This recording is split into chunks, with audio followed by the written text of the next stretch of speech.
ओम शांति दोस्तों हम जब मंदिर, मस्जिद, गुरुद्वारे, चर्च जब जाते हैं तो किस लिए जाते हैं? यही ना कि हमें वहाँ जाकर बड़ी शांति महसूस होती है, बड़ा सुकून मिलता है, बड़ी पीसफुल एटमॉस्फेयर होता है और हमें बहुत आनंद का अनुभव होता है। लेकिन उसके बाद जब हम वापस आते हैं, अपने उसी घर के माहौल में आते हैं, तो उस माहौल में हम फिर वही नेगेटिव माहौल, वही नेगेटिविटी की बातें में आकर फिर डिस्टर्ब हो जाते हैं। वो ज़्यादा देर तक वो परमानेंट वो खुशी आनंद जो है वो महसूस नहीं होता, रह नहीं पाता है। इसका कारण क्या है? क्योंकि हम जब इन रिलीजियस प्लेसेस पर जाते हैं तो वहाँ पर हाई वाइब्रेशनल या तो मंत्रों का उच्चारण होता है या महावाक्य बोले जाते हैं और वहाँ पर हम पॉजिटिव फ्रेम ऑफ माइंड में रहते हैं। तो हाई एनर्जी वहाँ पे होती है। उस हाई एनर्जी के कारण हमें बहुत ही बेटर फील होता है और हम अपने आप को बहुत अच्छा महसूस करते हैं।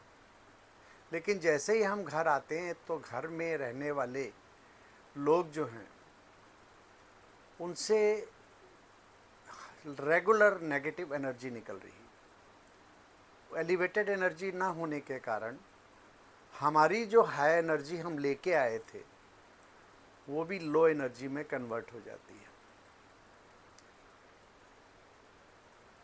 तो क्या होता है, हम भी उसी घर के माहौल में आए तो हम वही टेंशन, डिप्रेशन, उदासी, लड़ाई झगड़े के, कलेश के जो वाइब्रेशंस घर के अंदर हैं,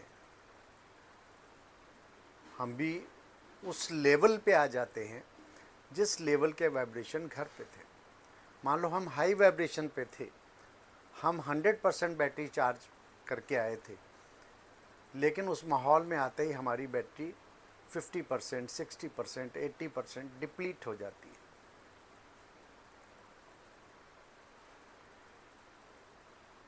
तो दोस्तों हमें ख्याल क्या करना है? हमें ख्याल किस पे करना है? हमें ख्याल ये करना है कि हमने जो अपनी बैटरी को चार्ज किया था, जितना एलिवेट किया था अपने मन की स्थिति को, उसको बना के रखना है। और वो कब बना के रखेंगे? जब रेगुलर हमारे मन में पॉजिटिव थॉट्स क्रिएट होते रहेंगे, हम हाई एनर्जी थॉट्स को क्रिएट करते रहेंगे। लेकिन जैसे ही दूसरे सामने वाले ने नेगेटिव थॉट क्रिएट किया, हम भी उसके लेवल पे अगर आ जाते हैं तो हमने किसका नुकसान किया? हमने अपना भी नुकसान किया और सामने वाले का भी नुकसान किया। क्योंकि सामने वाला तो ऑलरेडी लो एनर्जी पे था और हमने उसे अपनी हाई एनर्जी दी नहीं, बल्कि हम खुद उस माहौल में ढलकर उनके विचारों के प्रभाव में आकर हम खुद लो लेवल, लो एनर्जी पे आ गए। तो हमें करना क्या है? हमें करना ये है कि हम regular positive thoughts, positive energy को क्रिएट करते रहें, तो उसका प्रभाव सामने वालों पे, बाकी लोगों पे भी, घर वालों पे भी पड़ेगा और वो भी धीरे धीरे एलिवेट होने लगेंगे। क्योंकि आप जैसा सोचते हैं, जैसे आपके विचार हैं, उसका प्रभाव पूरे वातावरण पर, पूरे माहौल में, पूरे घर में, पूरी प्रकृति पर पड़ता है। तो आप दूसरे के रिमोट कंट्रोल के प्रभाव में मत आइए। अपना रिमोट कंट्रोल अपने हाथ में रखिए। स्वयं को पॉजिटिव बना रखें, स्वयं को एनर्जेटिक बनाए रखें, ताकि आपकी प्रभाव, आपकी एनर्जी पूरे वातावरण में, पूरे घर में फैले। आप देखिए, महसूस करेंगे, एक व्यक्ति की पॉजिटिव एनर्जी से पूरे घर का वातावरण चेंज हो जाता है। कोई सामने वाला कहता है कि आप मेरे दुख का कारण हैं, आप ही के कारण सारी परेशानी मुझे हो रही है, तो क्या आप अपने आप को ये समझेंगे कि क्या आपके कारण ऐसा हो रहा है, क्योंकि आप नेगेटिव एनर्जी क्रिएट कर रहे हैं इसलिए वो आपको ऐसा कहता है।